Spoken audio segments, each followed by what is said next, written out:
नमस्ते बच्चों, welcome your Hindi class. तो आज है सैटरडे। तो सैटरडे इज़ नो स्टडी, है ना। सैटरडे इज़ एक्टिविटी डे, है ना। तो हम सैटरडे को आज कौन सी एक्टिविटी करेंगे? आज हम स्टोरी टेलिंग करेंगे, है ना। आज हम क्या करेंगे बच्चों? स्टोरी टेलिंग करेंगे। और आज हम किसकी स्टोरी पढ़ेंगे? आज हम पढ़ेंगे सारस और लोमड़ी की कहानी, है ना।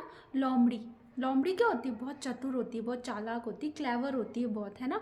और सारस सारस कौन होता है? जैसे डक के जैसा होता है। उसकी चोंच कैसी होती है? बहुत लंबी चोंच होती है उसकी, है ना।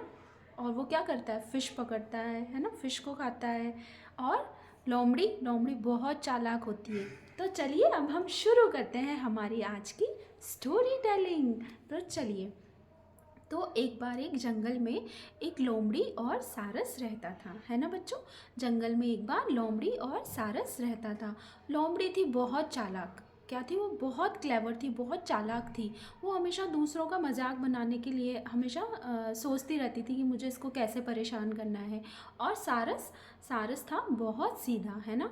तो फिर उसके बाद एक बार क्या हुआ, लोमड़ी ने सारस को अपने न्यू ईयर पार्टी के लिए इनवाइट किया। क्या किया? न्यू ईयर पार्टी के लिए सारस को इनवाइट किया। किसने? लोमड़ी ने। तो क्या हुआ, वो उसके पास गई और बोली, हाँ हाय सारस, कैसे हो? तो बोलता मैं अच्छा हूँ। तो मैं तुमको इनवाइट करने के लिए आई हूँ, मैं न्यू ईयर पार्टी का सेलिब्रेशन कर रही हूँ। तो बहुत सारे जंगल के जानवर आएंगे, तो तुम भी आना। तो सारस बहुत सीधा सा था, उसे लगा ठीक है। तो वो लोमड़ी ये कहकर चली जाती है। और सारस क्या करता है? वो सोचता है चलो अब मैं पार्टी के लिए रेडी होता हूँ, चले हम चलते हैं पार्टी में। तो फिर वो जाकर रेडी होता है और लोमड़ी के उसकी गुफा कीव, है ना, गुफा में रहती है ना, तो वहाँ जाकर वो बाहर जाकर खड़ा हो जाता है। और लोमड़ी बाहर आके उसको बोलती है वेलकम सारस, वेलकम। तो वो अंदर जाता है। तो वो लोमड़ी उसको बोलती है मैंने चिकन सूप बनाया है, वेरी टेस्टी टेस्टी। तो सारस जब अंदर जाता है तो उसे भी बहुत अच्छी खुशबू आ रही होती है। तो वो सोचता है अरे वाह, खुशबू तो बहुत अच्छी आ रही है। फिर इसके बाद जब वो अंदर जाता है तो लोमड़ी उसको सूप रखती है। लेकिन लोमड़ी क्या थी? बहुत चालाक थी। उसने उसको पार्टी के लिए थोड़ा ना इनवाइट किया था, उसने उसकी इंसल्ट करने के लिए इनवाइट किया था। तो वो उसको किसके अंदर खाना रखती है? सूप रखती है। ये इस टाइप की बच्चा प्लेट होती है ना, इसके अंदर वो उसको सूप रखती है। तो लोमड़ी क्या करती है? फट फट फट फट फट फटाफट फटाफट सूप पी जाती है। और सारस पी नहीं पाता। क्यों? क्योंकि उसकी जो चोंच होती है वो बहुत लंबी चोंच होती है, तो वो उससे पी नहीं पाता है सूप को।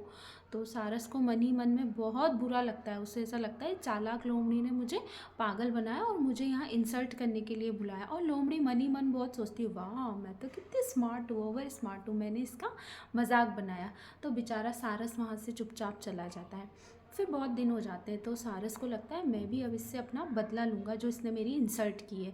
तो वो लोमड़ी के पास जाता है और लोमड़ी से बोलता है, लोमड़ी मेरा बर्थडे आ रहा है तो मैं बर्थडे सेलिब्रेट कर रहा हूँ, तो तुम मेरे बर्थडे पे आना, मैं तुमको इनवाइट करने आया हूँ।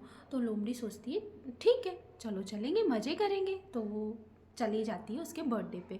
तो वो क्या बनाता है सारस? खीर बनाता है। खीर पता है ना, मिल्क और राइस से बनती है, बहुत यम्मी यम्मी होती है ना। तो वो खीर बनाता है। तो वो क्या करता है? वो ऐसा इस टाइप का जो पोट होता है ना, सुराई टाइप, सुराई होती है ना ऐसे लंबी होती है, तो इसमें उसको सर्व करता है। इस टाइप की सुराई के अंदर उसको सर्व करता है। क्या? खीर को सर्व करता है। तो वो सारस तो बहुत आसानी से खीर को पी लेता है, क्योंकि उसकी चोंच लंबी होती है ना, तो उसमें इजीली चली जाती है चोंच, है ना। तो वो आराम से पी लेता है। और लोमड़ी मन ही मन देखती रहती है और मन ही मन सोचती है अच्छा इसने मुझसे बदला लिया है, मैंने इसकी इंसल्ट की ना, इसलिए इसने भी मेरी इंसल्ट की है। तो ये वो अपना मुंह ऐसे सड़ाते हुए वहाँ से चली जाती है। तो बच्चों इस कहानी से हमें क्या शिक्षा मिलती है?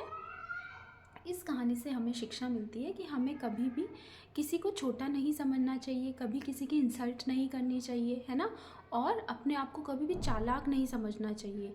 और किसी का हमें ऐसे अपमान भी नहीं करना चाहिए, है ना। किसी की इंसल्ट नहीं करनी चाहिए, जैसा कि मैंने आपको बताया। ठीक है बच्चों। तो इस कहानी से हमें ये शिक्षा मिलती है। इसलिए हमेशा बच्चों अपने फ्रेंड्स का, अपने बड़ों से जो अपने से बड़े होते हैं उनका रेस्पेक्ट करो, उनका आदर करो, फ्रेंड्स के साथ अच्छे से मिल के रहो, है ना। एक दूसरे की इंसल्ट नहीं करना चाहिए। ठीक है बच्चों। तो यही थी आज की हमारी स्टोरी टेलिंग। कैसी लगी आपको? आशा करती हूँ आज आपको मेरी स्टोरी टेलिंग अच्छी लगी होगी। ठीक है बच्चों। तो और सबके लिए in advance happy new year, merry Christmas और happy holidays. Bye bye children, bye.